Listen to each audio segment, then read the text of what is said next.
All right, guys, welcome to the Drag-N-Drive Show, episode 6 today, I think. Something like that. We are rolling through this kind of stuff. I'm going to tell you, this is going to be a fun episode.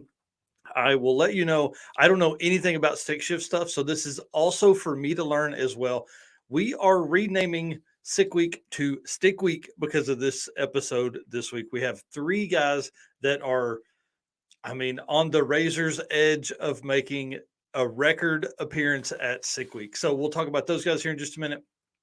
This week kicks off all of our Sick Week coverage. We've got racers on this week. We have racers on next week. And then the week before the event starts, we have Derek Putnam and Brian Loans on for episode that will be episode 8 on February 8th. So that's exciting.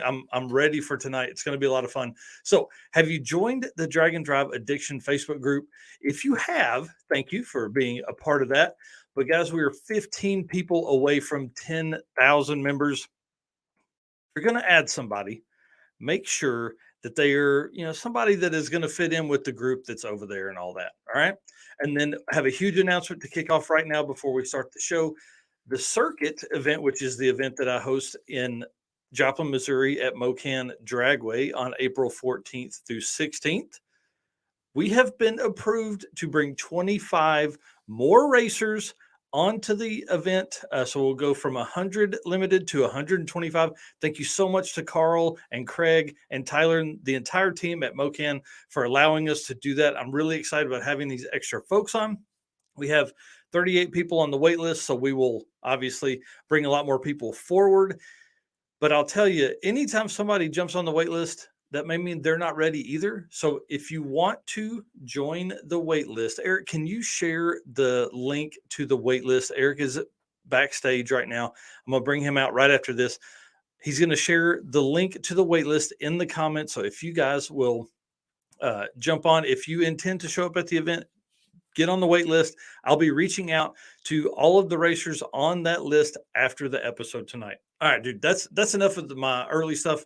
Let's jump in. Let's bring Eric in. And if you're new here, if you're here because of the awesome guests we have tonight, Eric, introduce yourself, tell them who you are, and we'll keep rolling. I am Eric White. I am 815 LSX Swaps and Motorsports Paparazzi. So we do LSX Swaps on the one channel.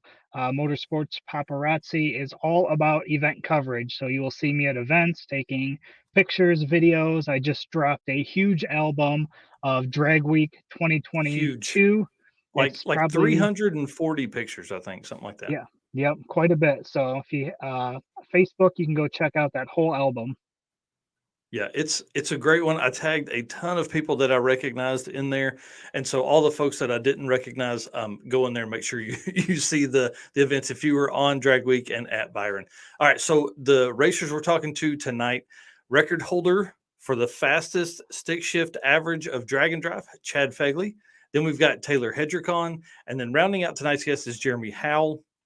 The two that aren't Chad are both driving Mustangs, but Chad is in a Corvette. And then we're going to try something new tonight because I want all of these guys to come in and talk to each other, as well as talking to us and the audience. So we're going to crack some beers after Jeremy's segment, and then we're going to do what we're going to call the After Hours episode tonight. So stick around. I hope the guests can stick around too, and we can go in there and talk and kind of expand on a little bit of the conversations we have coming up. But Sick Week is 19 days away, guys. 19 days.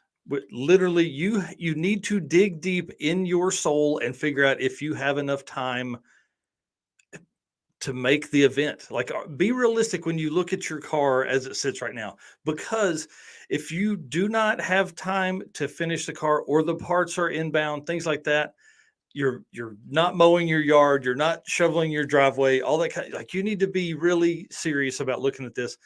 Sick Week is not allowing any day of registration. So the people that are on the wait list, the example I give all the time is our Race Week family. A lot of those folks are from Colorado or West. If those folks, they can't get a call on Friday because you aren't going to make it the Friday before Sick Week and then get there in time and do it. So if you can't make it, please look at your car tonight. Make sure that you are in a spot where you can finish it before you get to the event. And if you're not, fall off, let Sick the Mag know, and so they can start working through that wait list or stuff. And I know that's not something Eric has ever had to worry about, but y'all, I'm telling you, this is the first time we've ever had any event tell people they can't come day of. So it's going to be pretty interesting to see how that works out, to see if they have, are they really going to turn people away? Even if they're on the wait list, maybe they're 150 people down the wait list, but are they going to turn folks away? I don't know. It's going to be really, really interesting. But before we jump into the guests, I want to talk about our friends at Sweet Patina. Y'all, I'm so excited to have them on. They're going Blake is going to be on in a couple weeks after we get through Sick Week. They are on board. They are a sponsor of the Built for Drag-N-Drive segment for 2023. They were as well for 2022. So they have a full offering of detailed products that I've got shown here. That is all their stuff. I love the names of their stuff. Happy Ending, Detail Spray, all this kind of stuff. They have car wash soap, degreaser, interior conditioner, 11 different detail products. All products can be used on gloss, satin, matte, and patina finishes. But what got us started were these right here, the TKO hand cleaning wipes. Y'all, I'm bringing this exact tub with me. You can see it's got grubby fingerprints all over it because we use this all the time in the shop. I'll have them with me on Sick Week. What I like about that is if you are fixing a car on the side of the road and there's no water available, you can use that. Your hands smell great and they're clean. So that's a huge plus. All right, let's get to it, dude. Are you ready? Are you tired of me talking? Not tired of you talking, but I'm ready to get started. But does something feel different here? Just I don't me? know. Is it the hoodie? Maybe. Hold on. Maybe you Hold should on a take it off. second. Hold on a second. Oh, there we go. Yeah, there we go. That feels better. All right. So the running joke is hashtag fix your face there. So I'm still on the old webcam. So as you see the webcam, it will decide randomly to not make me focused. The camera won't focus on me. I'm always focused on Drag-N-Drive. So if you see that hashtag fix your face in the comments, we're working out some fun stuff for it. So, all right. First guest, obviously, Chad Fegley, I talked about a while ago. Guys, if you weren't watching any of the 1320 video stuff from Rocky Mountain Race Week, from Race Week, you've missed out. They had a ton of cool stuff. Eric, dude, Chad, we're not ready for you yet. Sorry. He's back saying, dude, you didn't even tell me about talking about the Sick Week returning champs. Yeah, talk about those folks. I was excited to get to the shirt. I get it. Hang on. Let me get this open back up because this is really kind of a fun thing here. So we got the Sweet Patina. Guys, these are returning champs. And one of our best friends, Bill Spangler, is coming back. He is champion of Pro DYO Sick Week 2022. He is making 40 more wheel horsepower, okay, and is coming back. So Pro DYO is 10-0 and faster consistency. That's what the name of the game is. The way to win that is to have the smallest gap possible between your slowest and fastest ET time. So Bill's coming back. I'm excited about that one. Our buddy Brian Anders is coming back, and he finished second for 2022, but he said that he may not do Pro DYO this time. He may look at some Ultimate Iron or one of the other classes. I don't know. It's in the message. So I'm excited to see the Chevette back. That car has had a ton of upgrades since Drag Week. And then, of course, overall champion 2022, Stefan Gustafsson, is coming back in the Corvette. They are making more power than they have in the past. They have a year's worth of testing. And then I think after this event, this car goes back to Sweden. I think he's taking it over there to beat up on everybody over there as well. So he was the unlimited champ of 2022. We know Bailey finished Drag Week in 2.0, so I think he's bringing that back. There's going to be a lot of challengers for Unlimited at Sick Week this year. And then we've got Unlimited Iron, our buddy Clint Sadowski, in one of the coolest 7-second Camaros that is out there. And this dude is awesome. Second place finished in Ultimate Iron. And again, or Unlimited Iron, these guys are folks that actually replied back to my message asking if they were coming or not. And then we've got Unlimited Iron third place. Yep, Kevin Smith and Soccer Mom. He's bringing it back with a lot of upgrades on it as well. Glenn Hunter, one of our favorite racers ever. He's champion in Pro Street. He's coming back for 2023. Pro Street third place, Hilbert Osborne. Y'all love this guy. Him and his co-pilot are hilarious. I hope they're both back this year. So it's exciting. And then we've got of course, Rich Guido. Now, here's the cool thing about Rich Guido. He won 2022.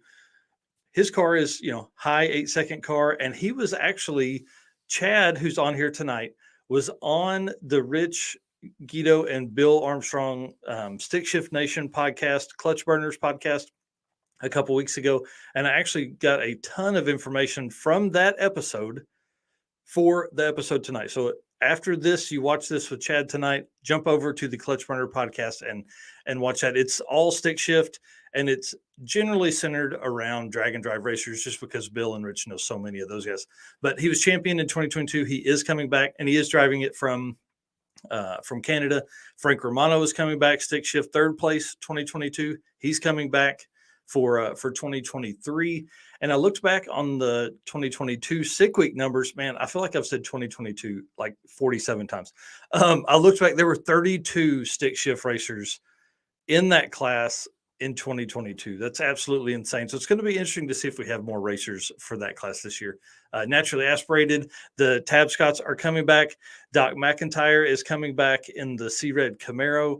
So we're going to have some really, really wild stuff. What I like about the NA class at Sick Week is they also have like 6 different ways to win in that, because they do a first and second for modified NA, Pro Street NA, and something else in NA. I don't know. And then, of course, some of our favorite people, the Sweets, they're coming back. Naturally aspirated third place last year. They've got a new combo, I think Jerry was saying a couple months ago. They've got a new combo that's going in. I know they had the engine out at one point, so more power this year, should go faster. And then I think we've heard they're going power adder once we move past 2023. Anyways, and then the last person that has confirmed they're coming back is Tony Nimchik in the Freaks class, obviously with his 8-second Mitsubishi Eclipse. Love that car. It is absolutely nuts. It's fun to watch an all-wheel drive 4-cylinder car launch, because they basically hop to about 60 feet. It's like this just rocket ship. There's no, fast lead up. It's just all forward. So that's the folks that I know that are coming back for 2023 that were champions or placed in 2022. So, all right, dude, that's enough of me. I feel like I've talked a whole lot. We should let Chad talk some. We got one question here you might be able to answer. Yeah. Will you have regular scheduled time on race days to be live? My plan is to do a daily dose of Drag-N-Drive every morning as I run through the pits or something like that. Let's plan for 8 a.m. Eastern time. That would provide some folks that are in the central part of the country to be able to watch it, maybe on their way to school or work or whatever. And then I'll do, kind of a recap of the day before, and then also run through where everybody stands, any cool stories and things like that. So we'll plan for 8 a.m. Eastern every day of the event. Perfect. Right. Yep. All right, let's run through here. You've been showing comments. I haven't even been looking at them. Anything cool we need to discuss? I don't guess so, huh? I don't think so. Not yet. Other than perfect. Best shirt ever. That's exactly right. Yeah. Fix your face is always a good one. All right, guys. The gentleman we're bringing in, Chad Fegley, is so cool. This car is awesome. Of course, I didn't bring up any pictures of it, which I should have, but there's actually one on your wall behind you. Right there.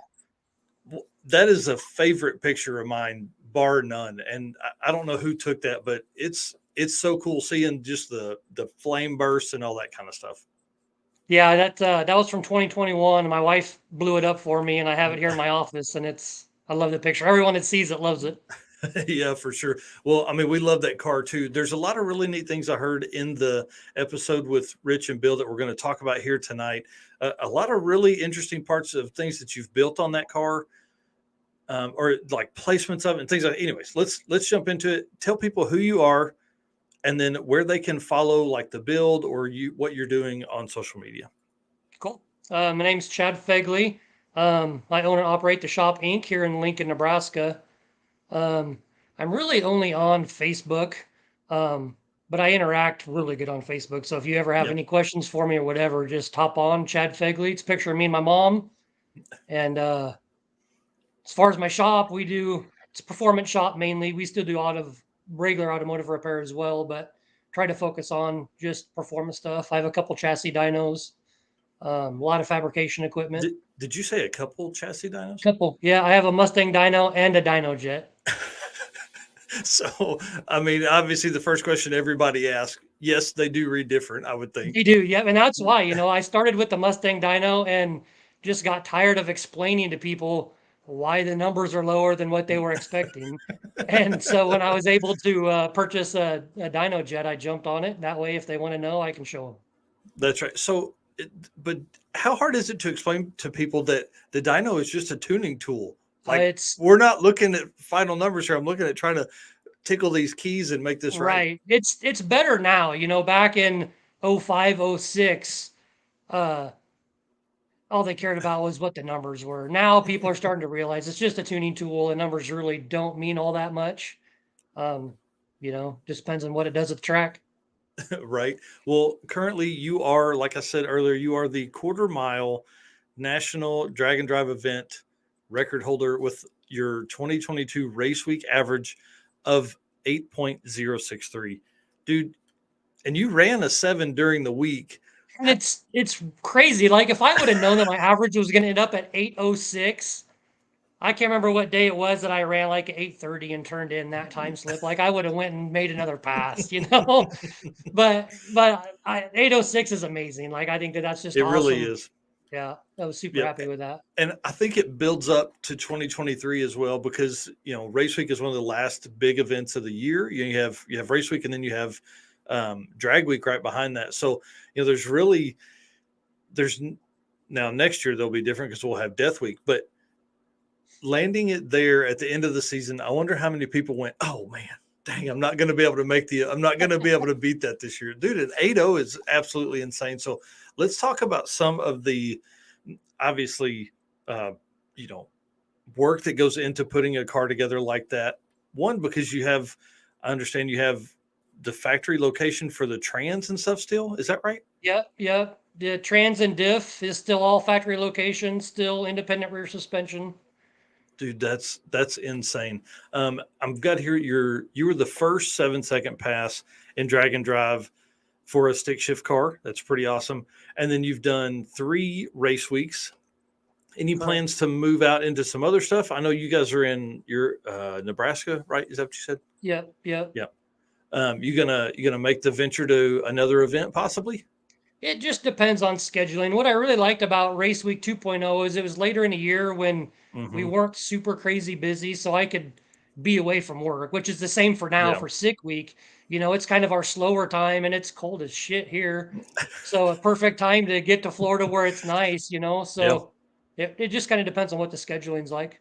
That's awesome. Well, 2020, I want to ask you about that because I have you as a DNF, and then I heard in the Clutch Burners podcast that was because of a broken rear axle. Yep. So first, have you towed all the way out there? I built the car for Drag-N-Drive, like that's what it was built for. Yes. Went there for the first one, excited, nervous. Launched first time with the slipper clutch. Did some weird stuff. Shifted through, and I can't even remember. I think it was third gear. I felt it do some weird stuff. And so I lifted and coasted, got out at the end of the track and crawled under the back, and the diff case had broke. Oh man, ouch! Wow. That is no good. The good thing is it was day one, so the truck and trailer were there, so we didn't have to try to get to there. But it was disappointing for sure. Yeah, as Eric will learn when he begins to compete in the 240 or his Mustang, you always want to brake on day one. Like day one or the last day when you're by the truck, that's for sure. Getting home is hard, but then you come out in 2021 and lay down an 8.635 average, and I think at that point you knew you were onto something. Yeah, 21 was kind of weird. I had goals to I wanted to run 8s at every track was my goal. Nice. So he showed up day one off the trailer. I ran I think it was like an 880 or something. So I was just ecstatic. We worked a little bit first day, and I think I got down to an 860. And then we kind of just cruised through the rest of the week, just trying to maintain that and do what we needed to do. And meanwhile, Garrett was having some issues with Leroy, and suddenly I'm in first place. And I wasn't expecting that at all. I was just ready to let Garrett have it, and I would just be happy with my 8s. And then we came to the final day, and decided to do a little bit of tweaking on it, and man, it didn't love it. It was just a couple Yeah. of pounds of boost and some couple degrees of timing, and I was running an 820.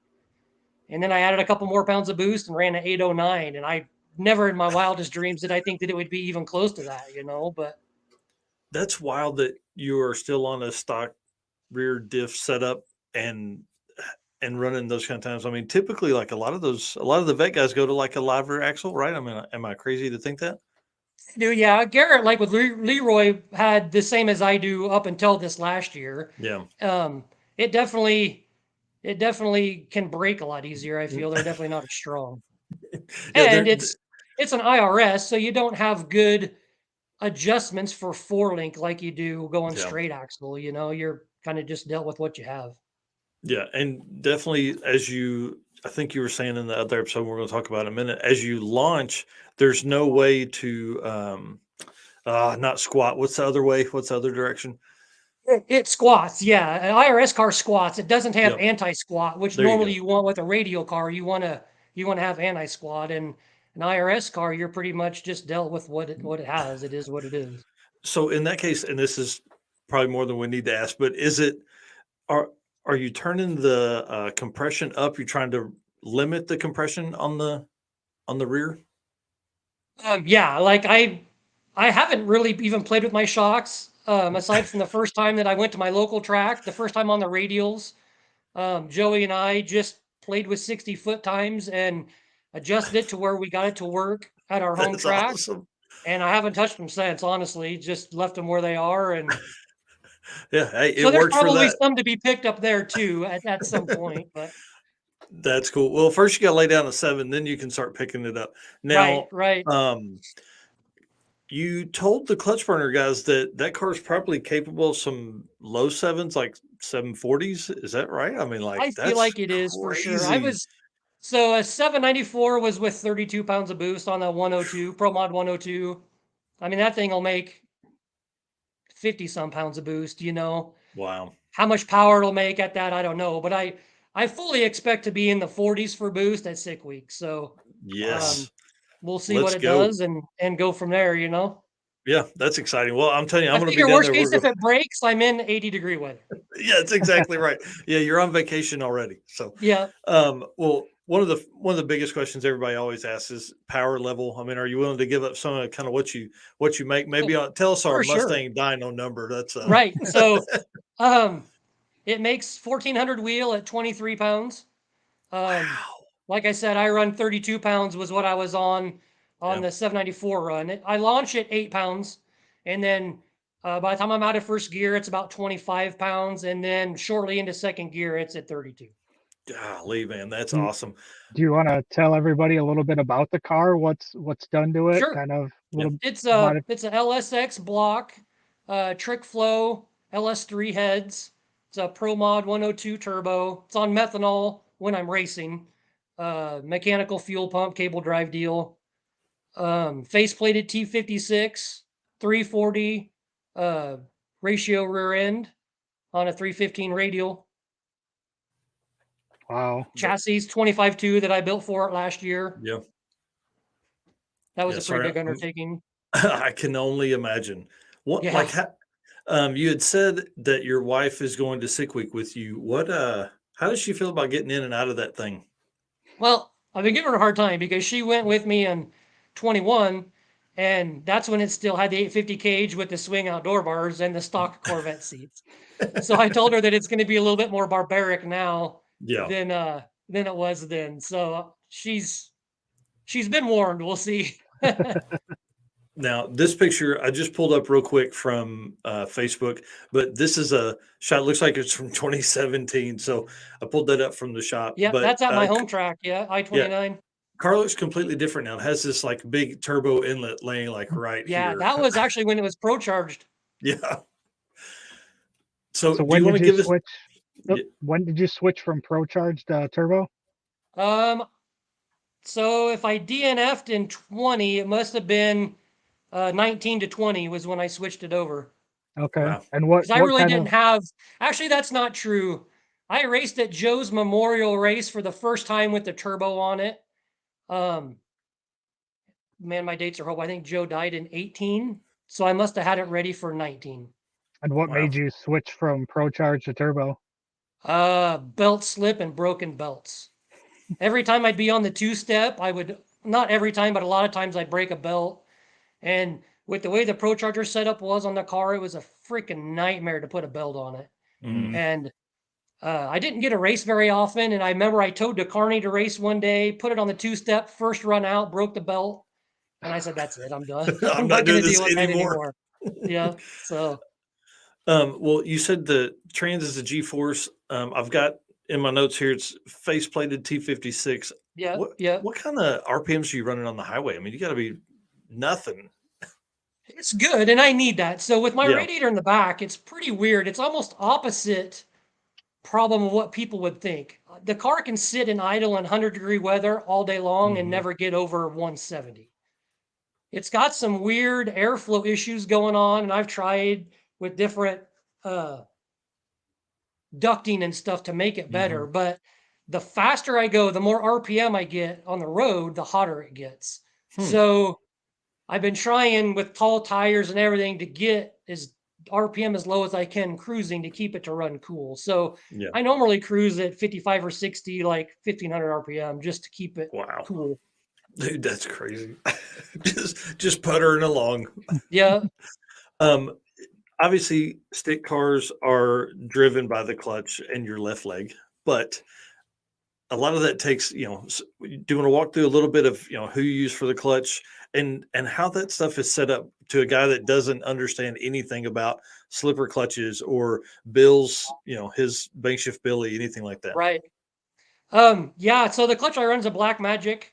Um, it was a game changer between the slipper clutch and the face plated tranny was just night and day on how the car react. Back when I had a diaphragm clutch, I had to be on slicks just because it hit the tire so hard. You had Mhm. to have something that could take that. As soon as I switched over to the slipper clutch, it's been a little bit of a learning curve, but I also feel like it's been pretty smooth. Like I said, we went to my home track, which doesn't hook the greatest. So I knew that if I could go hook there, that I could go on race week and feel pretty confident that it would go down any track. And that's exactly what it's done. And I've pretty much left that clutch setup in the car until sick week. I'm going to plan on trying to get a little bit more aggressive with it. That's But awesome. otherwise, I have the clutch tune up and I don't change it. It's the same on the drive as well as racing. It just is what it is. Yeah, that was going to be my next question. And you obviously driving a Corvette, you probably pull a trailer, right? I think one of the Yep. pictures I Yep. saw. Yep. So how does that affect? I guess I guess it doesn't affect it if you're cruising along. It doesn't make it hot and slimy and stuff like that, right? No, it's Wow. really good. Sometimes I've noticed with the slipper clutch, depending on what kind of load we're having, I can make it slip at super low RPM. Like if I'm trying Mhm. to get good load at 1,000 RPM, the clutch will want to slip a little bit, but all I got to do is get the RPM up a little bit and thing just drives awesome. Man, that's so cool. That's awesome. And then let's talk about rear setup because obviously there's got to be some beefier pieces in that. There is the diff is RPM. The tranny was RPM too. I originally bought the tranny from RPM and they used a face plated gear set. Oh, And cool. then since then I've rebuilt it a couple times, but the diff is all RPM. When I tried to rebuild it myself, and that's when the case broke. And I don't know if it was my fault or if it just was something else. So after that happened, I sent it to them and let them do their magic, and it's been good from then. And then I got G-Force Outlaw axles in it, and they're heavier than crap, but knock on wood, they've been holding up. Yeah. So Yeah, that I think at that point that I would rather have some rotational weight and it live than be lightweight and not live. for sure, for sure. And it kind of scares me because, like I said, I've been pretty light on my clutch setup. So Hmm. I feel like I've been pretty nice to the parts, but I want to go faster. And to go faster, you got to do it at the beginning, right? Yeah. So I'm going to have to get more aggressive with it. So hopefully we can make all that live. Yeah. That and then during shifts, that's the other side of Yeah. it is the quickness of the shift. Bill was talking about that one time about just being able to gain the just milliseconds between that adds up to so much, especially if you're, going to fourth gear by the end of the track. For sure. Absolutely. We got a And question here. yeah, Ever thought of running a bank shift Billy versus a slipper? I mean, if I still had a diaphragm clutch, 100% I'd have a bank shift Billy on it. I think that's the best way to make a diaphragm style clutch work. I've got the slipper, so I'm going to run it, yeah, but 100% the bank shift Billy would make a diaphragm clutch act more like a slipper for sure.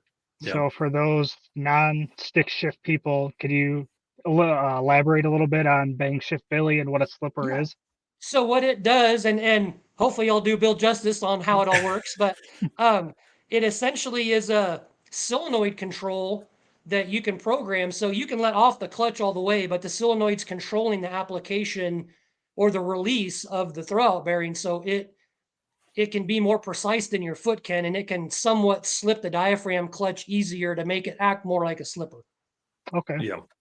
Yeah, that's awesome. And once engaged, it's not, like it's over. Once it's disengaged, it's done. Like it doesn't slip for second gear and third gear and things like Right. that, which is a huge plus. Um, and then tires, talk about like the tire compound and stuff you use for it. I just run a 315 Radial Pro.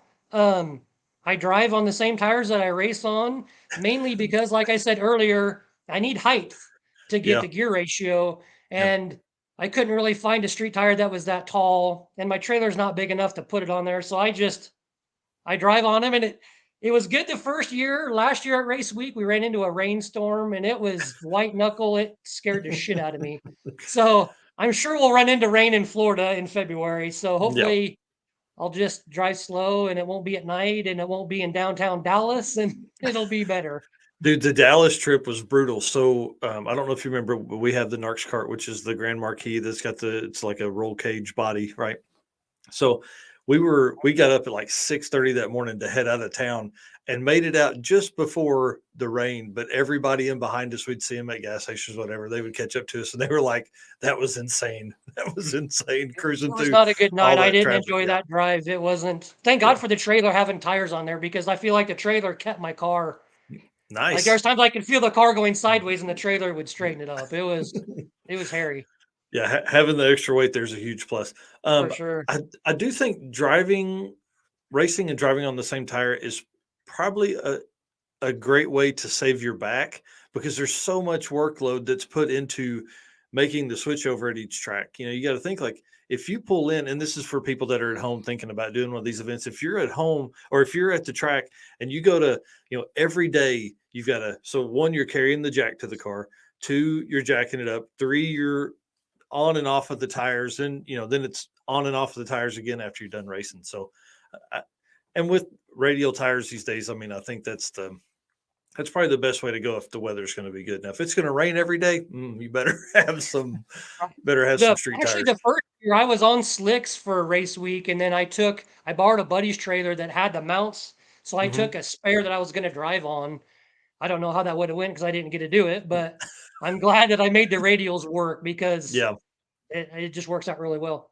yeah. I mean, one thing you can do is just tell your wife to do them. That's the best way to Right, handle that. Hey, honey, for thank you sure. for coming on this big, hard, long trip with me. Thank you for sleeping 4 hours a night. Will you change those tires, please? Right. And it's going to be kind of weird. I didn't realize till recently that sick week is opposite of race week in the fact that you race in the morning and then drive. So it's Yeah, just kind of different how my brain's computing yeah. how all that's going to work out. But It's way different for racers. It's way different for media too. But I love the night racing of race week and Rocky Mountain. 1.0. I love the night racing because, one, it allows your adrenaline is flowing all day to get to the track to make right, passes. Right. If you race in the mornings, you spend a ton of your energy and adrenaline that morning getting the car ready, making passes, and then loading up and driving for, luckily on sick week, we don't have a 300-mile trip, but, right. 150, 200 miles. So, Got another question yeah. here. Red Hat Scotty is saying, what if you cut a drag radial on the road? What then? That is an excellent question. I actually thought about bringing one spare tire with me this year. Yeah. They're huge tires, and I don't have a lot of room in the trailer. So Yeah. more than likely, I'll probably not bring one, and I'll just be a racer in need if it happens. Yeah, and from my understanding, Mickey Thompson's going to be there as well. So Jason and the team that are there, at any point we're not more than 100 miles from the track, which means that we're in the same vicinity as Mickey Thompson trailer and all that kind of stuff. So, Perfect. We can throw one. You can throw one off, and if you see a rental minivan come by you and then slam on the brakes, it's me, and we'll throw that tire in the back, and we'll go. We'll let your wife sit in the AC with me while we go get this tire fixed. There you go. Yeah, we got somebody saying just a variance in air pressure is the only change they make. So that's pretty awesome. And if you guys see the Facebook user here, that is someone that is in the Drag-N-Drive Addiction Facebook group. They just got to scroll down into the description and give StreamYard permission to use your name. Oh, and then Destroyer 1320 in here saying hey. And then you want to talk about your ECU, like what you use for a computer setup and things like that? I got a Holley Dominator on the car now. I was MS3 Pro for a lot of years and just ran out of inputs and outputs. And so I made the switch to Holley last year, which also helps it. I use the rev limiter to help shift without having to use a clutch. And the Holley's really good about having the adjustments for that. And then just the massive amount of inputs and outputs really makes it nice. And then you said on the clutch burners that you use boost by time. What does that mean? Boost by time. So basically when I let go of the clutch, the timer starts.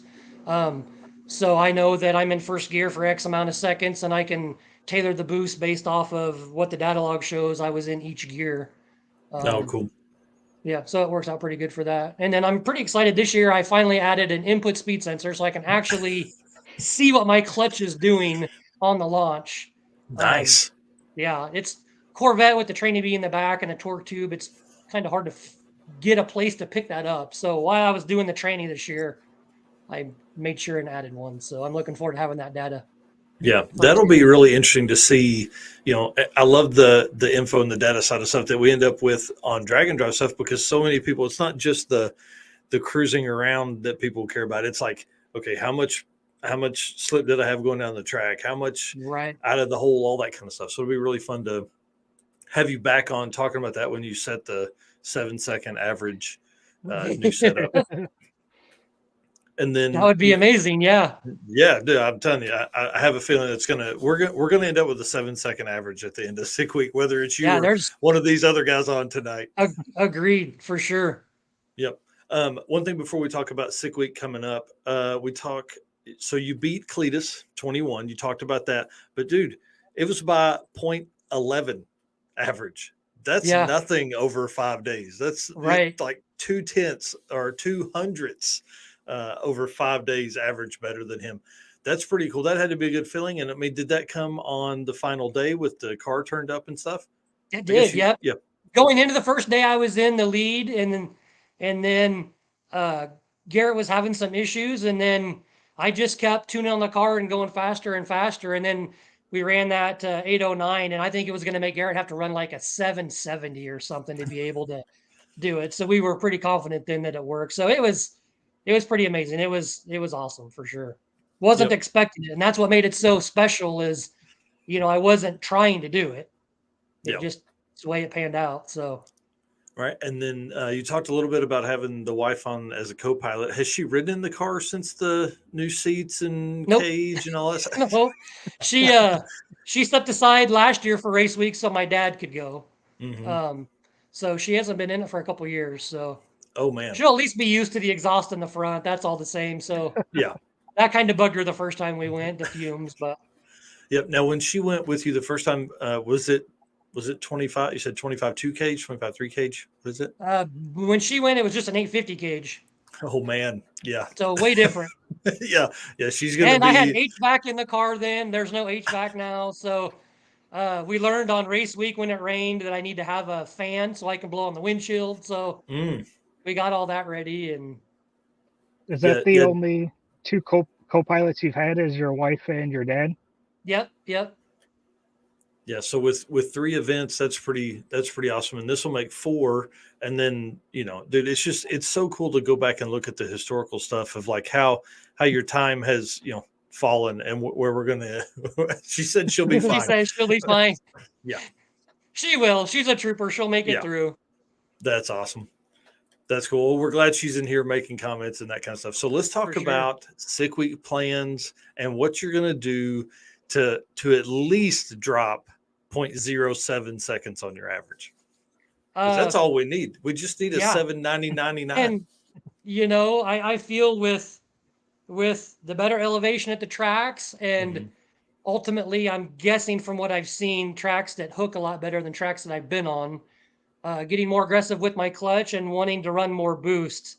I mean, I want to say that my first run is going to be well into the sevens, but yeah, we'll see what happens. Nice. Now, are you bringing extra axles with you? That's the question I have. I bring my stock axles with me. So if I break a good set, I've got my stock axles to put in to just get through the week on. Yeah. Well, and then I'm doing Streetcar Takeover the week after. So yeah, we don't care about that event yet. You got to get through sick week hopefully it all goes good and I can not break anything throughout the week. So yeah, that's great, man. So you're going to be down there for a while. That'll be a lot of fun. Yeah, it'll be good. Yeah, because Streetcar Takeover. Oh yeah, it's the 24th and 5th at Bradenton, right? At Bradenton.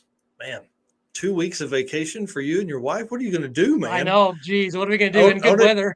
Yeah, owning your own shop, you don't even know what to do with time. You'll be working on like people's Luckily, cars I've got on the awesome road. people back here that can take care of the business here, and I can be there having fun and not have to worry about business here. So that's great. Well, we've got just a few minutes left here. What are some things that you're excited about to other racers, other cars to see on sick week? Because this is a whole new family of people. There'll be a lot of folks that you know. I've never, but, yeah, I'm looking forward to the new experiences, for sure, the new people. I think it's amazing that we've got so many stick shift cars coming, just because it's such an awesome class, more the better. Yeah. Can't wait to watch it all unfold. Yeah, that's awesome. I can't either. And just to remind everybody, if Chad does hang out in the backstage, we will have everybody back on after Jeremy at the end to kind of let all these stick shift guys talk to each other. And yeah, I'm definitely hanging out for sure. Yeah, it's going to be a lot of fun. I think it's going to be really interesting to see because everybody in this conversation tonight has a different combo. I think that's what's cool. It's not there's you're the only. I guess your car's an LS or LT. LS. Yeah. So you're the only LS in this, and we got 2 Mustangs, which seems weird. Like I thought everybody LS swapped Mustangs, but but I guess not. So, all right. Well, if Taylor is ready, if he'll just drop me a note in the private chat, I would appreciate that. I do want to jump in and thank our newest sponsor, Molly. So, Chad, I'm gonna put you in the backstage. Thank you so much for hanging out. Thanks for having me, guys. Appreciate it. I'll see you here in an hour. Yeah, dude. I'm excited. Thanks, man. Cool. All right, guys. Well, obviously anytime we can have the opportunity to thank people that have come on board and work through all of this stuff with us, we want to definitely tell them thank you. So Molly Motorsports signed up last week. If you weren't on that episode, they actually talked a little bit about the backstage side of things for Molly Motorsports. They are the official pistons of Drag-N-Drive.com. The Power Pack pistons and Drag-N-Drive cars, that's a combination worth, I guess, is a winning combination. I'll get better at reading this later, I promise. Since 2000, Molly Motorsports North America has positioned itself as a leading supplier of forged pistons and rings in the motorsport industry. Molly is a team that not only supports the community, but also races with us. Like product manager Eric Grillo, who was on last week, he races a 10-second stick shift Nova at Hot Rod Drag Week 2022 that he's had forever. He tells stories in that. And he competed in Rocky Mountain Race Week with this C10 truck it's like a primer gray with Molly on the door. Looks amazing. Isn't nearly as fast as the Nova, but looks like a ton of fun to race. He will be at Sick Week here in 19 days. So we'll see them. We'll hang out with them and all that stuff. To see the complete application guide for Molly Power Pack Pistons, visit mollymotorsports.com. Dude, I worked that out. That was better by the end, right? Oh, that was good. Yeah. All right. Taylor, give us a thumbs up if you are ready, sir. I appreciate Chad telling us all that kind of stuff. Oh, hey. Yeah. Andrew Nelson. Those are other guys that I'm excited to see at Sick Week. They have completely built a car that was pulled from the dumpster. They were on a couple weeks ago. Anyways, here we go. Let's bring on Taylor Hedrick. Hedrick, right? I said that right? Yes, sir. You did. Yeah, perfect. All right, dude. So same thing for you, man. Tell everybody who you are and obviously where they can find you on social media. Sure. My name is Taylor Hedrick, and my Instagram is my last name. It's Hedrick03, and YouTube channel is the same. And of course, Facebook here is just Taylor Hedrick. Yeah. Awesome. Well, I know I follow you on most of that stuff. I don't think I follow you on YouTube yet, but right after this, that's where I'm going to subscribe. So everybody else that's in here watching this, do the same. We got to get this guy some eyes on YouTube and Facebook. So, dude, same stuff we talked about with Chad. We want to go over your combo. We want to talk about what your plans are. I mean, you made drag week, you made street and you're the fastest 8th mile average stick shift we have so far. So that's awesome. exciting. Yep. Let me jump over to my notes because I have that over here as well. Now your setup is a little different. You have a New Edge Mustang, right? Isn't that what Yes, it is? sir. Yes, sir. Yep. Your average at street and yeet in the street in the yeet stick class. Say that 3 times fast. Was a 5.397 8th mile. I love the street and yeet. That is my plan, is to get out there this coming year, probably to the fall event. But dude, we got to walk through your Hot Rod Drag Week 2022 showing, because listen, here's the thing. It happens. It happens. But you ended with an average of 11,648, but your best pass of the week was an 8,672. So tell us what happened a little bit, kind of that 10,000 foot flyover, and then about your 22nd ET. Man, we went out to St. Louis thinking we were gonna stay at an under 850 average. We had zero chance of winning. I mean, there's no stick shift class, so there's no chance we had to win that. But our goal, obviously, finish, run my first 7-second pass, and maybe keep it under 850 as far as the average goes. Yeah. That went out the door really fast. Yeah. We finished it. That was goal number one. Yep.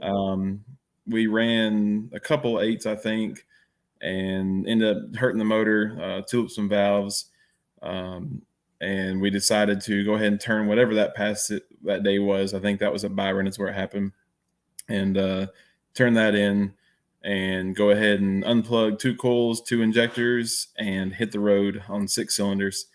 And it did surprisingly well. My buddy Andrew Lavender was my co-pilot for Drag Week, and he sat there on the computer pretty much the entire time, just manipulating the Holly, trying to make it run better. And it wasn't bad. It was pretty impressive how we got that. But we decided I actually called it quits. I was like, I'm done. That's it. And I looked over at Andrew and I'm like, can we do this? He said, it's going to be a day, but yeah, we can. I said, I'm not giving up. I got no quit in me. So we overnighted parts from Summit, drove, I think, like 200 and something. It was a long time, 300 miles to the hotel, made our first pass. I just broke the beams and backed out. And within an hour, my buddy Ryan, Logan, and me, we had the whole entire car down to a short block. Wow. Parts came in, and we spent the next 14 hours putting everything back together. And taking it down to a short block for LS or something like that, isn't that big of a deal. I would rather do that any day than a modular motor. Yeah. But we found problems after problems after problems. I mean, there was so much little stuff, and somehow every part we needed was just there. Like somebody said, hey, I got that at home. Give me 30 minutes. I'll go get it. Wow. And that's the cool thing about Drag-N-Drive is nobody wants to, see you go down. That everybody, it could be the guy who, I'm within a thousandth of beating him, and he wants to help me. Like that's the cool thing about Drag-N-Drive. Yeah. But anyway, they want to earn their win. That's for sure. Yes, sir. That's exactly right. But with everybody's help, we got to the end, and I wanted to win the stick shift shootout, and that was something I really wanted to finish. But of course, the rain said no to that. But the last pass, I did like a 9-something, but I ended up bending my shifter, which I don't know if you've noticed. I have a problem with breaking and bending shifters. So let me ask: Is it the throw to second or the throw to third that are you bending it forward or backwards? Yes. Yeah. And what I mean by that is, I mean, I've been it every which way, but usually the 1 to 2 is where I bend it. The 2 to 3 is where it bends the opposite way, and it ends up breaking, and I punch where the radio used to be or something like that. Nice. not nice in the words of that, but yeah. Not at that speed. You're on a pass, and then you just turn the radio on. yeah, It's pretty. I mean, if great. I had a radio, yeah, that's the reason I Yeah. don't have a radio, because I did punch it. Wait, like 8 years ago, I did punch it and ruin it, and I'm like, I'm not even gonna replace it. Just forget it. But that was the start of the race car era for it, I guess you could say. Well, anytime you pull the radio out, it's automatically a race car. Who was your co-pilot for Street and Yeet? It was my dad. Oh, cool. Street and Yeet was with my dad. It was the coolest thing ever, man. Having him by my side the whole time. Granted, it rained 2 days of the 4, but it was still an awesome, memorable event. Right. So this is probably a little deeper than we need to ask, but how old's your dad, and did he think this was the coolest thing he had ever been on? Dad is 50. He'll be 55 or 6 coming up in a few months. And at first, I have 25 5Ks in the car, and he's not your average 50-year-old guy. I mean, we go to the trampoline park. He's pretty agile. Nice. But about the 10th time getting out of the car, he's like, man, this is getting old, He's like, I'm just going to stay here. You bring me a drink. Right. But no, awesome. He enjoyed it a lot. And I think a lot of it is just the pride of seeing his youngin go down the track and do well. And I really didn't think I had a chance at winning. I mean, we had Chris Moore, he's raced deep in the 4s. A lot of people who have been a lot faster than me were in there. And I just, like I say, wanted to finish and do decent. My goal was a sub 550 average, and I think you said 539.7 is what we ended up doing. So that's really cool. And dude, I'll tell you, the memories that are made during that with your dad, that's priceless, man. It's so cool. My dad and my brother and I did Power Tour in 12 and 13. It was awesome. So let's talk about the setup, because you're one of the only people I know that are 2-valve powered that I know. I mean, there's a lot of folks that are 2-valve, but that I know that race a Mustang. Like, why the 2-valve? Why not just a simple LS setup? I don't have a really good answer for you. It's kind of one of those things. I bought the car bone stock, put a Vortec on it, and I thought the 2-step was the coolest thing ever. And I just used it, and those stock rods just can't take it. So blew that motor up on New Year's Eve. I went out with a bang, I guess, on that year. And a friend of mine, David Ivey, who used to tune the car when it was on a stock computer, he had a block, a Texas block sitting there. So I was like, okay, I'll at least do that and go 4-valve. That was my thought. Another friend of mine said, I got some heads here. And I was kind of like, you know what? Let's just do what came in the car from the factory. And that was the second rendition of the car, I guess, was a 800-ish horsepower, total street car, like AC. My goal was to run my first 5-second pass with AC. I don't know if that micro record means anything, but that was my goal. But and then everybody was just like, man, you can't do anything with a 2-valve. Put a 4-valve in it, put an automatic in it. And I'm like, you know what? I'm just going to continue my stock computer, continue my 2-valve and my stick shift thing, and just not prove people wrong, but just do it my way, I guess, it's been a hard road to go. And then, like I say, 2 years ago, we kind of we went Holly. We went really, nice motor setup, nice trans setup, and then, of course, a Black Magic clutch now. So we exploded, I guess, from 800 horsepower car to, I'm hoping, 14 to 1500 range. Come on, dude. Coming out now. So that's pretty amazing. That's a bunch. And still a 2-valve, which is, what came in the car factory. So that's the cool part. Wow. And then what Holly setup do you have on it? It's got a Dominator. Nice. Man, and then trans setup, who do you run with the trans? So it's a Tick Performance T56. Jonathan Atkins has been really good to me the past, I guess, 4 years I've been with him. Nice. Until yesterday, I guess, I had a Liberty gear set in the trans. Twisted the input shaft, couldn't get one. Ended up going to a G-Force setup with a 266 first gear. So that'll be a little bit more of a learning curve. I'm pretty much going down to sick week, hoping that it is finished by then. I'm sure it will be, but totally untested. Wow. We'll see how it goes. Yeah, there was a post I think you said the other day, and that's actually that's what got this conversation started about you even being on here. Was you made a post was like 780s, here I come, or this should go 780s, dude. That's wild. That's wild. I really think if we can get some weight out of the car, it weighs, I think 3380 with me in it. Wow. Now I've lost some weight and I've cut some weight out of the car, so I'm hoping for 3250. But I mean, if it don't go 750s one day like it is, then I need help. That's pretty awesome. It's going to be a good time down there, that's for sure. And then obviously, what kind of, you said Black Magic clutch, but do you have a slipper clutch as well? Yep, I sure do. Yep, I was actually talking to Kel for about a half hour today. Kelly Aronson with Black Magic, getting the new setup right to match my gear set and everything I'm doing. So, well, that's cool. So that's two guys that run Black Magic. I see Jeremy's backstage. We'll find out who he runs for clutch setup as well. And then how do you I guess the control this clutch slip is controlled with all the Black Magic. So same thing we asked Chad earlier. And then one of the biggest questions I have is, how do you keep that stuff alive? Like, so many people seem to break stuff. I mean, is it just years and years of driving and becoming faster in a stick car?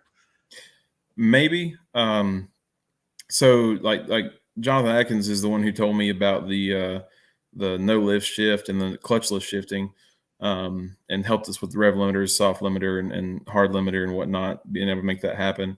I guess over time I've gotten some experience and, got pretty quick with shifting. I'm sure there's plenty of people that are way faster shifting than I am. Like Chad, like he's going in sevens and I'm not. So, but no, it's just, I mean, it's trial and error. So when we started this whole setup here, I wanted to go throw everything at it and, go hard in the paint, for lack of a better word, and bust right into the sevens. But what I did was I took about a year and just added, maybe a half a pound here and there of boost, just little bitty adjustments, and it netted us to 820 at 174 or something like that. Wow. So it back halves really well, but my 60 foot's always been my issue from day one, just being a heavy car and whatnot. So we're trying to fix that with a different gear set, a little bit of weight, and I'd like to be a high teen, low 20, 60 foot. Wow. And then what tire do you run on that car? A 275 Pro. Nice. Yeah. So a little smaller than what Chad runs. So it'll be, interesting. I think the track prep will be more of what you're used to. I think being in that part of the country and the altitude and the weather and stuff like that will be a little better. So maybe you have a little bit of, I don't know, advantage there. Maybe, I don't know. We're going to see 19 days from now. Yeah, right. I don't have a pro mod tire like Chad does though. Yeah, I see you laughing there in the back. And then who's co-pilot for Sick Week for you? My buddy Josh Flint. He has the little Red Devil Fox Body 6-shift guy as well. I met him at Mod Nationals 2 years ago, something like that. And just happened to message him, and his response was, "Say less, I'm there." So he's like, "I'm in. What day you need me there? I'm in." Exactly. It's pretty cool to have somebody that's in 6-shift stuff as your co-pilot as well. Yeah. Well, and then obviously a guy that's been around those motors, that helps a bunch. If you we're not even going to say that it ends up like that again, but if they know how to work on that stuff, it makes it easier for sure. I'll say if it ends up like drag week, it will go back on the trailer. I will not do all that again. I did it. I got the story. I got the hard work award, or whatever you want to call it, and that was it. I'm done. That's awesome. Well, you were on King KOTV Motorsports last night, and I was watching a little bit of that today. That was a good interview. You said you preferred the shorter format of Street and Yeet to Drag Week. You want to elaborate on that just a little bit? So I liked it as far as a hardworking standpoint, not having to drive the 250 to 300 miles in between. Yep. I feel like, I mean, nothing against it, but I feel like if you can drive 100 miles, you're a street car. I mean, I don't know that there's a necessity to drive as far as we did, but I mean, I'm going to keep doing it. I'm not going to quit or anything. So I think they do that just to beat on us. Right, right. There's got to be one that's really hard. They can't all be easy. So I think that's what I like about Sick Week coming up is, we're looking at, besides day one, the drive on day one, you're looking at 150, I think 130 miles, our shortest mileage or something like that. Yeah. And to your point, that's why for our recording, for Drag-N-Drive.com's recording of Drag-N-Drive event standings, 80 miles between race day average is our thing. That's because I feel like 80 miles proves you've got a street car. You can drive anywhere if you can get 80 miles worth of driving done. Right. As long as I've got my little Home Depot vents on my bumper, I can drive anywhere. Dude, that was so cool looking. It's on the shot that we used for the thumbnail of this, but tell us what was going on, because you have no airflow. I'll pull up a picture of your car. You have no airflow on the front of this thing. Yeah, so I watched Boosted Ego, Eric Bain's Mustang back in the day. Loved that front end, and they don't make that front bumper. Just Motor City Solutions doesn't make it just for like what I have. So they had to pretty much give me the whole bumper plus some pieces, and we had to go in there, me and my body, or mainly my body guy, not me, and cut it the way you see it to make it a actual bumper, because I never wanted to navigate away from the street car, and this was before I even thought about drag week stuff. Then drove it on the road 20 minutes and it started overheating. So I was like, I got to figure this out. And I think Andrew Lavender was the one who told me, let's go Home Depot and just find some ducting, and man, it worked. It worked well. We fattened it up a little bit on the drives, and I think it was 180 degrees, something like that on the drives, and 6 gears pulling a U-Haul. That's awesome. Are you going to build your own trailer, or are you going to keep renting? I have a trailer. I have an open trailer, a little Northern Tool or Harbor Freight. Northern Tool. But I just found I'm a marketplace addict. I'm always on there, and I just found a enclosed black 4x6 trailer that I'm set to pick up Friday. So if that works out, that'd be great. Heck yeah, man. Well, this setup, there's no, you have no airflow here. So I'm gonna flip through. Did Corey of Spooled Media take some photos? There's you and your dad there. What is that? I don't know. So there's that. Let me see if I can find a photo of the front. I just typed in your name looking for stuff. Hold on, we're getting there. Hang with me. You can tell when I've not prepared. That's all right. So do you ever plan on doing like a trim ring vent or anything in the bumper? Man, I want to, but it, not being cocky, but it just looks so daggum good. Like I can't bring myself to do it. You can kind of see them right here, but that's not a good picture. Yeah, that was pulling into that little cafe right there under the big orange thing. Mm-hmm. And there's a big hill, and it got wrecked. So they're actually pointed way down right there. Yeah. But usually they look a little more normal. Right. And then, so tell us about that purchase. Like they were literally like heater vents or something, right? Yeah. $8 Home Depot heater vents, man, with like 8 zip ties on each one of them. Nice. So on my car, I've got the radiator tilted back, and then I've got a shroud over it to catch the air. And then on the bottom of it, I got a piece of plastic that kind of grabs some air under my bumper and pulls it up into the radiator. And that shroud just keeps it down. It keeps the air down in there. That works pretty well. If I had airflow, I wouldn't have any issue at all, because the radiator is huge. But those vents they're just 90-degree vents, and it just grabbed the air and just went straight up in it, and it worked amazingly. So I was, and it was hot. It was extremely hot. It was so hot to the point where I was driving, and my co-pilot jumped in a different car, and I had a cooler in my passenger seat. I had my hand sitting in the cooler while I'm driving, and my window net up, and I got 5% window tint, so that's blocking it too. It was just bad. It was rough on drag week. Yeah. It was pretty brutal, but I was driving around in air conditioning, so I don't know. That was the first time I'd ever done that. Rub it in, why don't you? Listen, sometimes media gets the specialty treatments. So. Right. I see Taco Time Racing in here asking what was that. It was probably talking about the front bumper. and all that stuff. So those guys, I hope we see them out at an event this year. I know we're going to. They're skipping Sick Week, which breaks my heart. So the car's not going to be right, and they're like, give somebody, let somebody from the wait list move forward. Right, So, right. do you have an updated shot of the car? The last shot I think we had was there's no engine in there. I do have an engine in there now. Nice. Put Okay. that in there. Was it last night or two? This is last night. No. Perfect. I don't know.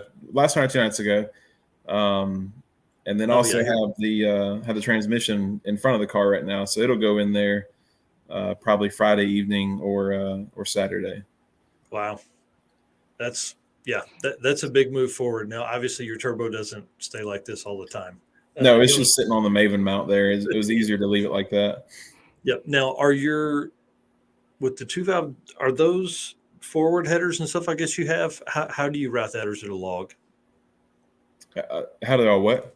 How do you route your exhaust? Is it forward? It is. Like Yep. this? CG Fab headers, and then they come forward there, and you can. It's kind of small on my screen, but you can see that they come forward there, and then the hot sides. Yep, right there. And then a really good buddy of mine, Jonathan Haymore, did the rest of the turbo kit. I kind of gave him a blank canvas and said, do what you want with it, and made it really, really user friendly. But now how it sits in that picture, even with the crane on it, everything is exactly how it sits right now. We set it in there and didn't even bolt the motor mounts in, and I was done with it. You're like, I'm tired.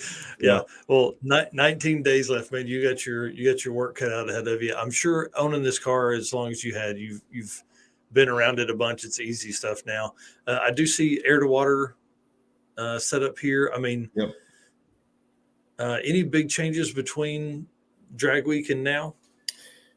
We got rid of the stock trick flow valves that we had in there. Got some really good valves. I got to give a shout out to Kevin Mullins and TKM Performance. I brought them a lot more hurt motor than I even thought I had, but they got me in and out. I mean, I don't think it was even 2 full weeks. It was pretty ridiculously fast. Got different rods in there. Nothing was wrong with my other rods. I was just at the limit of those rods. Gotcha. They're good for 11, 12, and I was all over that. So we got some boost line rods in there. As far as big changes, the trans, like we talked about, that's a change. The refresh the motor, refresh the clutch, and that's really it. Just gonna just everything. Yeah, but I mean, not crazy different changes, just kind of refresh stuff, and just enough to where we can have some more power. And whenever I shift into fourth, I'm not like, oh, what's going to happen, And now I'm pretty confident in everything now at the power level we're at. That's great. I might have missed it, but did you say what size turbo that was? That is a Ching Chong VS 88103. Nice. Bought secondhand from somebody else, but which is it's kind of funny. A lot of this car is secondhand stuff. It's kind of its story, I guess you could say. Yeah. Hey, yesterday I bought a used, really nice video camera to bring down because I was like, I can't afford a new one. So, if you can get used stuff, man, that's the way to go. That's pretty cool. Well, that's exciting. There's a lot of big frame turbos like that are available now that can really make some big power. I mean, it's like that one that you've got on there is awesome. Yeah, and it spools fast. It lights off with the 2-step really fast. It's pretty impressive for what it is, really. I don't have precision $3,000 turbo money, so the VS was the way to go for me. Yeah, big turbo for the budget for sure. Plans for Sick Week and sevens? How do you get there? What's the plan? Have you ran a 7 in the car yet? I guess is my. No, I have not. It is very capable of it. I've been 178 out the back, but with a terrible short time. Nice. Spun of course, but I mean, I think 175 is 7-second territory. It's been 144 to the 8th, and that's that's 4-second territory there. Just that 60 foot is the major Achilles to this car, and I think with little RPM, a little more clutch, the different gear set, I think we've got it. That's great. I'm gonna be real mad if I run a 7.90 and I said I had to run an 80. I shouldn't say mad. I'd be really happy, of course. And, Yeah. But I think we're gonna skip right over and go right to the 80s. I really do. I'm pretty confident in that. That's awesome. And the cool thing about, we talked earlier, so many stick shift guys being there, and like you three tonight being on here, I mean, there's just going to be a huge group of people that can help move through that process. That's what's great about Drag-N-Drive. Everybody wants everybody to run PBs all week. Everybody wants the fastest for everybody to run. So yeah. So that'd be really cool. I mean, that's 2 Black Magic clutches just back to back. So we'll see what Jeremy runs here in a minute. I mean, heck, you guys pit together, and by the end of the week, everybody's in the 7s. Then we're trying to figure, goes from there. Yeah, I think he's been like a 30 already. I don't know if I got anything for that, but hey, you got to make the week. You got to make the week. That Corvette guy though, the LS guy. That's who we got to beat. So we got to team up against him. That's funny. Well, who's your co-pilot for Sick Week? Josh Flint. Josh Flint. That's right. Yeah. Awesome. Yeah. Well, cool. Well, man, please, I hope you hang out with us and stay here for a little bit, and then come back on. We're going to talk to Jeremy about all the same stuff. I mean, this is going to be a lot of fun tonight. I like the format of sticking with a bunch of stick shift guys. I'm learning a bunch. I think Black Magic clutches is the way to go so far. Yep, I agree so far. All right, man. Well, perfect. We'll see you in just a little bit. I'll bring you back on after Jeremy's episode for what we're going to call After Hours. I've got some beers in the cooler here, and we're going to talk about just kind of free roam stuff. It won't be real scripted or anything like that. It'll be great. So, all right, brother. I appreciate you. Thanks, man. All right, dude. You ready? Last guest. All right. He's been backstage for a while now. I appreciate his patience. All right. Yeah. Stick Shift Nation in here making Stick Shift Racing is the best. What's up, Jeremy? How are you, sir? Good, man. How you doing? Dude, I'm doing great. Like I just said, I'm excited about tonight. I really don't know anything about stick shift stuff. I've owned one stick shift in my entire life. I've always heard automatics are faster, but obviously people are proving us wrong tonight. So yeah, I would disagree with that. we're gonna roll right into this. So obviously tell everybody who you are and where they can find you on social media. My name is Jeremy Howell. I'm one of the owners of Fat House Fabrications. I don't do a lot on Facebook, but you can follow me on Facebook. Jeremy Howell, or follow our Facebook page. It's Fat House Fabrications or Fat House Performance. Nice. Awesome. Well, dude, I think you are the fastest racer here tonight because I have seen some time slips in the 730s. Is that right in that car? Yeah, I went 730s last year at Maryland. That's nuts. And you're another drag weeker in this group as well. So yeah, drag week was my first Drag-N-Drive. Oh man, wow, that's fun. So you just go right to the godfather of it, man. That's great. Yeah. Well, I tried to get in. We tried Midwest Drags, and we scrambled to get the car ready, and then broke the clutch the first pass. Oh man, dang! And did it real quick and got it ready for drag week, and then we made it through drag week. That's awesome. Well, I know Eric got a bunch of pictures of your car from a ton of different angles on the Motorsports Paparazzi page. So I was tagging you in those and also enjoy looking at those. Let's talk about your drag week because your average, running 730s and finishing with 730s, we all know is completely different. 9,282 is what I show for your average from drag week. So I didn't pull your fastest pass or anything like that. But what was going on the week of drag week? Well, it was the first Drag-N-Drive, so I went with I only had an 850 cage in the car, so I went with a diaphragm clutch anyway, so I wouldn't really have to work on it. And it was just try to learn the setup. The car was pretty untested at that time or whatever. So I think the first day it spun real bad. I went like a 9.6. The second day it spun pretty good, and I went like a lower 9. I think it was Byron the second day or the third day. But by the time we went to Byron was the third day. So by the time we went to Byron, I was pretty antsy to run an 8. So I just poured 4 or 5 more pounds of boost to it. Then went 840. Then I couldn't turn that time slip in, so I slowed it back down. And then I think I went an 8 something there. And I know I went an 8 the last day at St. Louis, but I made a pass before the rain.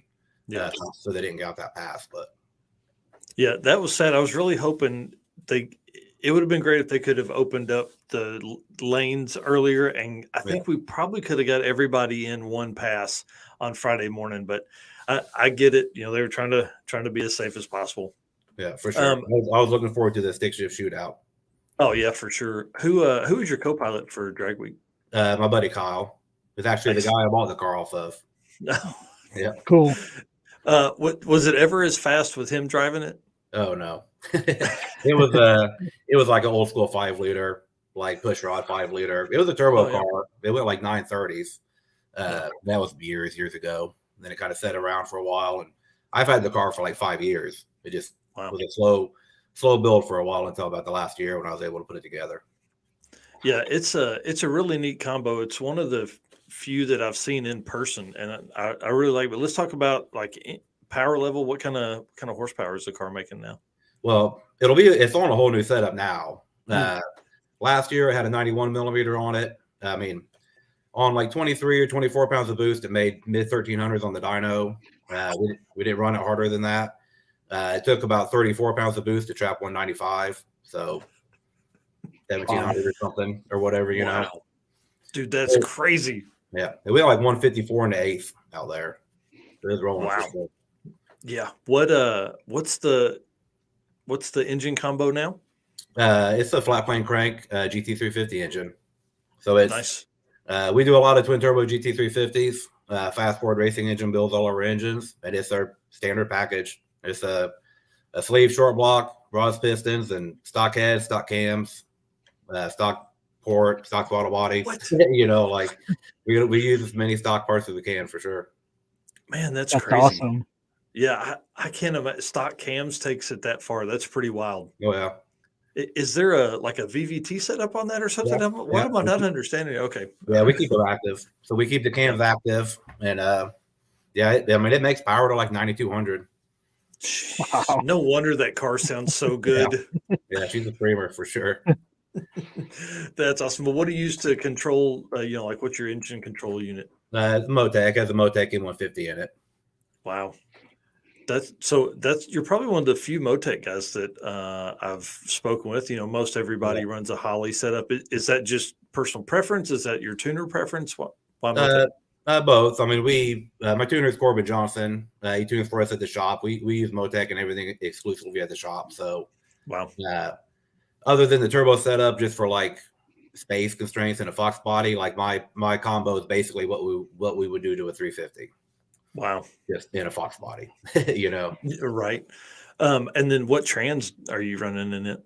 It's a T56 Magnum with a PPG gear set. Wow. So it's actually it's a straight cut, first through fourth, and helix cut fifth, sixth. Now, what does that mean? Walk me through what that even means. Well, just the first through fourth gears are straight cut, so there's no angle through the gears, so they're stronger, but they're real loud, real whiny. And then fifth and sixth are standard, so it's quiet on everything. That's pretty smart, I would think, because then you're just cruising along and it's quiet, fifth and sixth. But yeah, I know what you're talking about. It's a little bit noisier than normal because the input's straight, but relatively quiet. Nice. And then obviously we're going to ask about clutch. Who do you use for your clutch setup? Well, last year on Drag-N-Drive, I had a diaphragm clutch in it, or last year on Hot Rod Drag Week, I had a diaphragm clutch in it. So I had an RPS triple carbon. I'll probably have the RPS triple carbon in it for Sick Week as well. And then last year at Maryland, I had an advanced dual 8-inch billet clutch. Wow. So slipper clutch in it. Yep. So is the RPS setup, is that just is it more street friendly? What's the? Well, at Drag Week, I only had an 850 cage in it, so I just didn't really want to have to mess with it. Drive around with an 8-inch clutch in it. Yeah, I can understand that. Yeah. And then, the carbon clutches are real nice. They're very nice and slippable or whatever. They drive real well.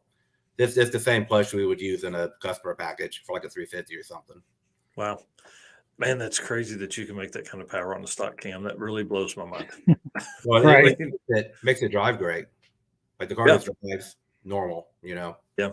Yeah. That's one thing, you know, obviously most of the stuff we've done is LS stuff and old school small block Chevrolet. You know, you end up with a cam that's too big. You need that to make the power you want, but you hate driving that thing around. It's just, kills any kind of idle control and like driving off the stoplight without your foot in it, you know. Yeah.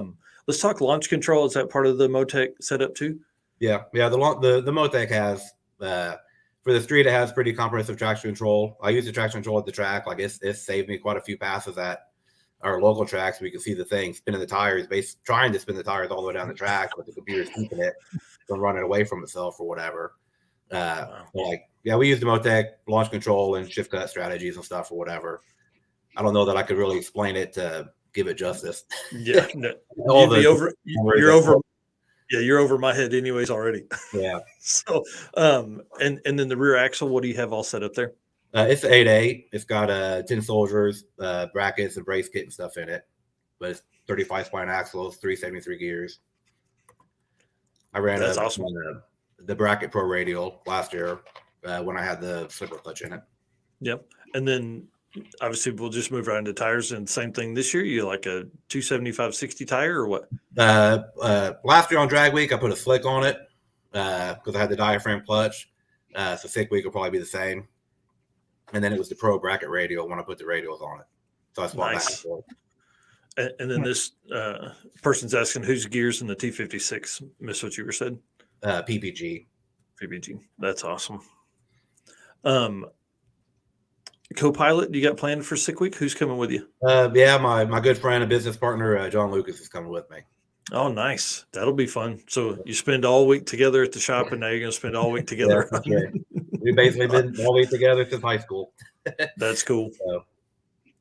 That's really cool. And then obviously, I mean, there's not much you're going to need to do to make this car run sevens. Probably turn it down some to run some high sevens or mid sevens. Everything's new with the setup now. So, I mean, I don't even have the engine back for the car yet. So, oh my! So it'll be. Make me panic, bro. Yeah, same engine combo, but it's fresh, inspected and everything. But it's got a new 98 millimeter turbo on it now. New intercooler, new radiator, new turbo kit, new headers, crossover, everything. So, jeez. So Red Hat Scotty here is asking, what's it weigh? Last year at Maryland, it was 3060. Wow, 3060. That's awesome. Yeah. It's still got power windows. I mean, obviously Drag-N-Drive stuff. Like it's got a big 20-gallon fuel cell, big radiator on it. Yeah, it's got to be able to live. But I would think with the factory cam setup, and if there's not too much tubing under the hood for exhaust stuff, you probably, I mean, it doesn't really overheat. The Mustangs have always been pretty decent at airflow. So no, yeah, I put a big oil cooler on it. It's got a big radiator on it. Like, I mean, it did great last year. Wow, man, that's exciting. That's other than the vibrations of the crank engine, they're a little buzzy. So how much fabrication had to go into fitting that engine in the Fox body? I mean, it just went right in there. I had a AJE Coyote K member for it.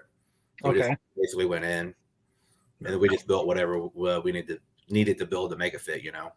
Okay. Yeah, we built the turbo kit and stuff in house. So. Yeah, the new setup, Taylor here saying cheated at race car.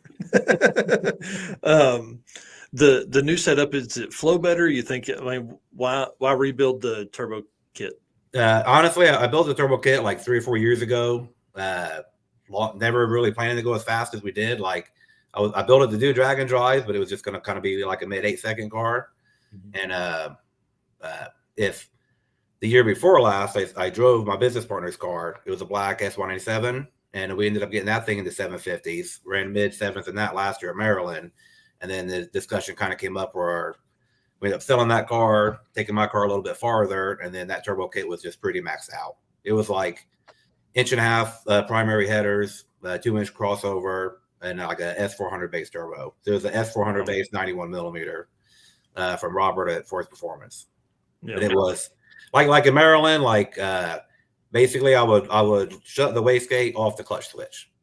So as soon as we would launch it about 5,800 RPM and make about 18 pounds of boost, and then we would just shut the wastegate, let it go. Wow, that's pretty awesome. All right, so let's see. We talked about. I guess that covers everything. I feel like that was the rapid fire. We just barraged you with questions there. So I'm going to do this. Let's bring all the other folks back on, and let's have some conversations about what everybody's doing for Sick Week, for, as long as anybody wants to talk, and definitely tell some stories. That's probably part of the stuff we missed earlier, was the storytelling, because that's what makes Drag-N-Drive what it is. So I'm going to bring Chad on. Taylor has his camera off, so maybe he's eating or something like that. So there he is. I see him pop back on here. So, quick run through again, in case somebody is new. Let's run through and just reintroduce ourselves, starting with Jeremy, and then we'll loop to Chad and then to Taylor. Yeah.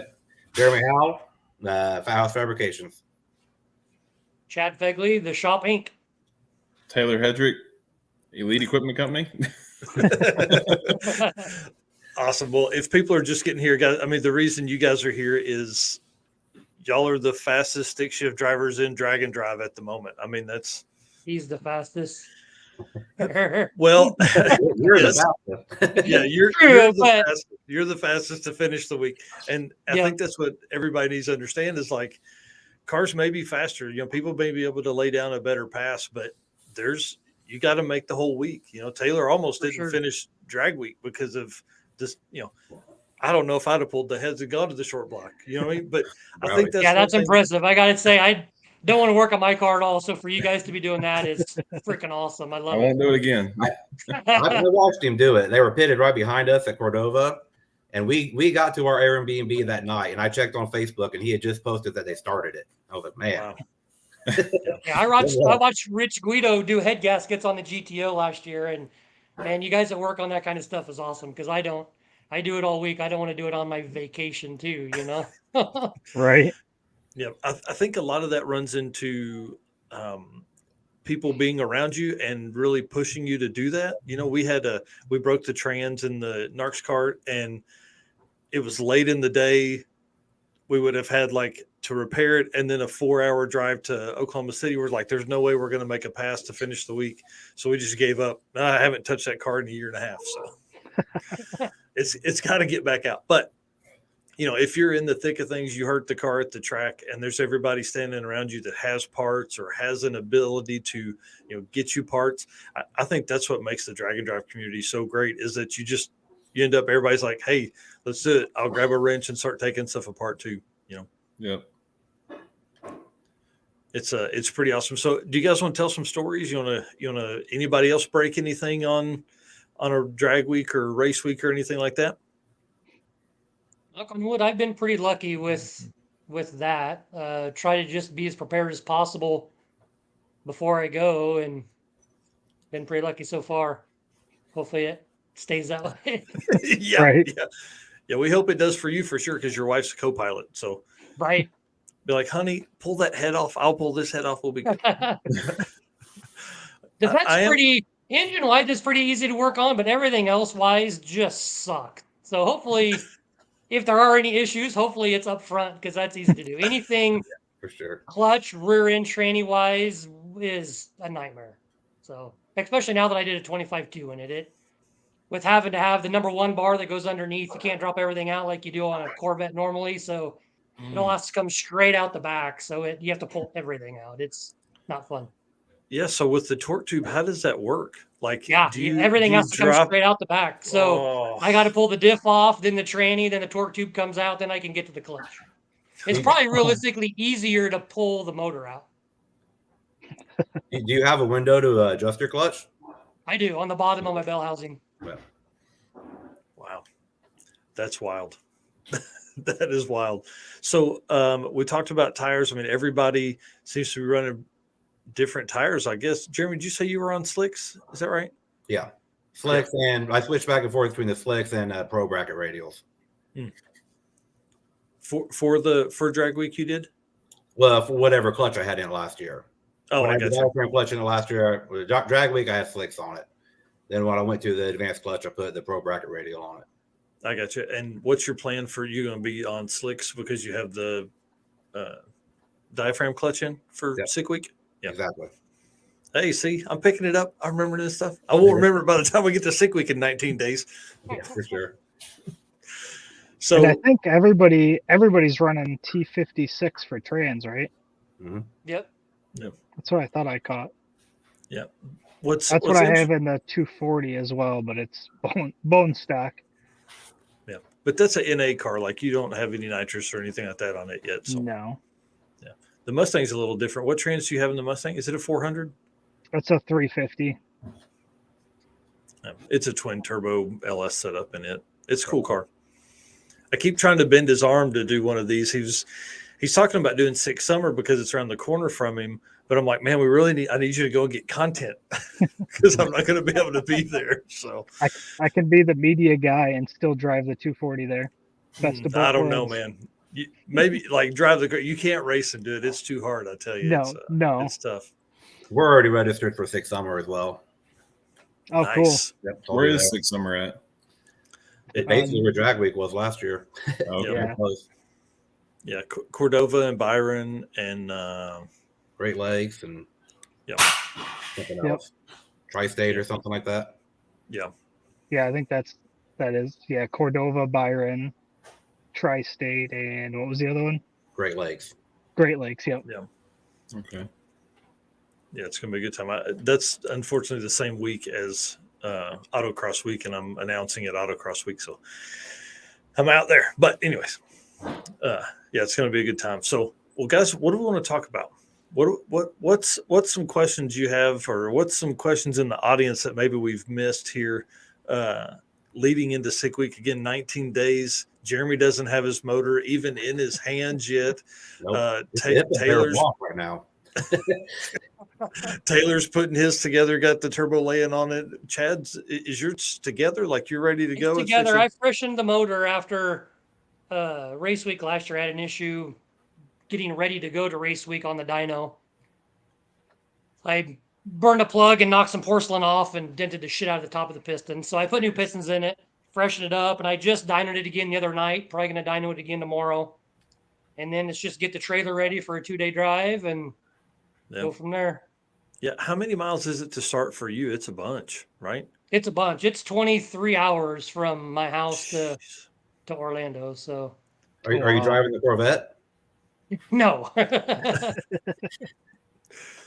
It would be awesome. Like Rich driving the GTO from Canada, like that's awesome. Like Mac Daddy, like he is in my book, like up here. You know what I mean? Like 100%. That is insane. That's so cool. Yep. I could never.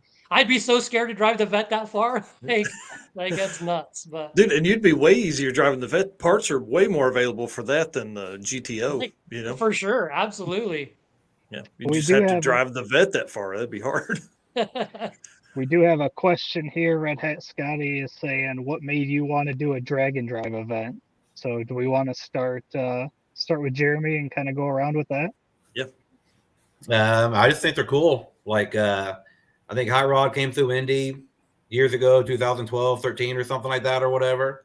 And I took the day off of work. We had just started the shop or whatever. So we left the shop for a day and went out to the track. And it was basically the coolest thing I've ever seen. Like, whole pit area full of race cars and not a truck and trailer in sight. Yeah. Yeah, which is definitely abnormal for Drag-N-Drive. Yeah. Chad? Agreed. It's just been around Drag Week forever. All my friends did that and then started doing race week. And so when I started getting pretty serious about the Vet, like I built it specifically for Drag-N-Drives just because that's what I wanted to do. Locally, there's not a whole lot of competitive stick shift racing. So, you know, it made sense to do something where I could go be in a class where I could be with other people that had what I had. So, yeah. Taylor? Yeah, for me, it was it's kind of the same thing. I thought it was cool, but around my area, people always, for some reason, just like to say my car is not a street car. And I was like, well, I'm going to go do this just to prove you guys wrong. And my buddy Rye, who wired the car, he's from Clapped Out YouTube channel. He's done it before and kind of pushed me to, help me get set up, getting my NHRA license and all that stuff. And it was just, everything fell into place, and now I'm obsessed with it. So, yeah, it will change your life. I know, Chad, you said you built your car specifically for Drag-N-Drive. Well, what about Jeremy and Taylor? Was yours specifically built for Drag-N-Drive, or did you just decide to do it once the car was built? No, I mean, as I laid everything out, I built it with that in mind. So it built around a large radiator, large fan. It's got a big oil cooler on it, big fuel cell. So I built it planning to drive it. Awesome. Yeah, I built my car to drive it, but I always said I'll do drag week one day, and that was kind of as far as it went. You know, I did never really thought I'd do it. So I built it to drive it. I drive my car a lot. Rain, it don't matter when it is, just whatever. But I never really thought I'd do drag week. I thought it was a pipe dream just because the distance and work and whatnot, and everything just worked out well. Yeah, and then so what people don't know if they haven't been following Street and Yeet, you guys, it was torrential hurricane rain for 2 straight days. Like Man, the it first 2 was days of the event, and they weren't scared, Devin. Them, they just like, hey, we're having the event. You can't drive in the rain, stay home. yeah, it was rough. I mean, we got in the lanes, and I think it was like 17 cars, something like that, went down, and then just rain. And a lot of people dropped out right then, and I don't blame them. I mean, I didn't really want to put my car in a position to, you know, possibly wreck it on the highway or something like that, you know, whatever. So I was, fortunately for me, Chris Moore was one of those guys who I think he wanted to get to a church revival instead of stay there, and I don't blame him one bit for that. So I know he's a faster guy than me, so it worked out for me. Gave me a fighting chance. So You saw him loading up, you're like, maybe I will stay. yeah, right. But no, I just wanted to. I mean, the hotels were booked and paid for. The Yep. time was already off. My dad had the time off, and I figured, you know, if I want my dad as my co-pilot, I might as well take advantage of the one that's local to me because I live in the Carolinas, and that's where it was in, you know, all across the state line, back and forth is where the Street and Eat was. So Yeah. I don't think I'll get them down to Florida for that one, or we're also doing Midwest Drags. We're signed up for that one too. Heck yeah, man. Which I'll comes be to the East Coast. Yeah, I'll be there running the pit. I'll be pit announcing there as well. So Okay. that's one of my events this year. So it's going to be a lot of fun. I'm ready to see you guys in person again too, but then be back on that. Midwest Drags has the best live stream of any drag and drive event, just because we're running around with cameras. The camera I just bought yesterday will allow me to tie into the live stream as well. So we'll have even more cameras this year that are going to be in the pits, you know, getting those shots and talking to racers and all that kind of stuff. That's what I love to do. So really bring some hype to the people that are at home that are like, dang, why haven't I done a drag and drive yet? Or somebody that is missing out on that event. So it's going It to is be a good awesome. time. Yeah. Yeah. Are And you all on 2 fuel systems or 1 fuel system or? Yeah, I'm E85. It's got a flex fuel sensor in it, so Nice. Yeah, I'm risky. I got the stock tank; it's sumped. But E85, no fuel sensor until now. I actually just put one in the car. I didn't even have a drive shaft sensor until right now. So we have a Holly Dominator, but we don't take advantage of half the stuff. So we're slowly getting into all that now, and it's just been a very slow process. But we plan to come out pretty competitive this year. Nice. And Chad, are you on too? And what do you run? I got a dual fuel system. I got a 15-gallon drive tank and then a 5-gallon methanol tank. Nice. What do you typically drive on? Are you just pump gas or It'll do whatever I can get. Normal, just premium, or if I can get ethanol, it'll run cooler on ethanol, so I'll throw that in there. But wow. I do like your turbo being down in the only opening in the front of the Corvette. Does that affect coolant temps and things like that? I mean, radiator's clear in the back, so the turbo being up there, the engine stays pretty cool. I drive with my hood. Luckily, with Corvette being reverse hood opening, I just leave the back of the hood open a little bit. My radiator's pretty small in the back. It's between the stock frame rails on a Corvette, which is like not very wide at all. So I definitely fight heat issues. So that's my biggest thing, is just cruising at the speed that it likes to run at and go from there. Yeah. Yeah. And I'm hoping we see some warmer temps this year at Sick Week. It was chilly last year, several days. So it's like 20 here right now. So 60s would be nice even. Yeah. You're like, hey, I'll take that all day for sure. Absolutely. Yeah, it snowed here. Last night we were supposed to get 5 or 8 inches, and I think we got 3.5. So nice. did it snow on any of you guys? I guess it probably hadn't made it to the Carolinas yet, but Jeremy, you say you're in Indy? I'm from Indy, but I'm actually in Atlantic City right now. So Oh, yeah. it's raining and gross right here. Yeah, we got some snow back at home. Yeah, we did last night. I woke up this morning to a few inches. I'm in northern Illinois, so Yeah. we've Yeah, got somebody- a comment here saying Rich's car made over 1,500 under 6,000 RPM. So we're talking tractor pull and drive event. that car is just wild to me. I mean, I think he said it's 515 cubic inches. So it's got a lot of cubic inch. So tons of torque from that as well. My Yeah, car starts super to impressive. get cool at $6,000. That's when it starts to get fun. Yeah. And you said you turn it to 92 or 9,800? 92 ish, God, a little over that's 9. crazy. I mean, that's way. I mean, what do you guys turn your stuff to? I turned mine to 84. I shifted 78. Wow, man, you guys are nuts. Well, y'all, I want to say thank you for hanging out tonight. We're going to see you in 19 days. I'm going to come down. I'll find you with the camera, and we'll get some more content. Obviously, we'll be following along with you guys throughout the week. Hopefully, building on the story of the first 7-second average. You know, and All of us. How about 3 7-second averages? dude, There I'm you telling go. you, I'm in. That'd be great to just fall like the 806 is nothing anymore now. It's like Right. that's way down the list. So So if We that's do- the case, I guess it's the first to turn in the slip on the last day is the technically the first guy in the 7-second average. yeah, right. That's right. That's right. That's exactly. I'll be standing in line like you guys. I'll be up front. You grab me as you're going to turn in if you're the first one. Did We'll you have guys the- see the 695 that was run over Yeah. the weekend with Oh, the yeah. LS? Nick. Oh yeah. Yeah. Yeah, for sure. So awesome. Yeah, that's wild. That's fast. Yeah, Oh, yeah. especially Nick in was an S10. Like, I mean, could you get more of a brick than that? I mean, like a little more aerodynamics on something would it have been faster? I don't know. What setup does that dude run in that? Does anybody know? It's a Tick T56. I'm pretty sure it is anyway. Yeah, I mean, it's twin turbo LS based, but I don't know exactly. Yeah. Man, that's nuts. Well, cool. Well, guys, thank you again for hanging out. I'm gonna put you backstage. You're more than welcome to hang out for a minute. Me and Eric are gonna finish the show, and then we can all talk a little more and get some plans made for Sick Week. So Thanks for having me on. Yeah, thanks. Appreciate you guys. thanks, y'all. Dude, I had a blast tonight.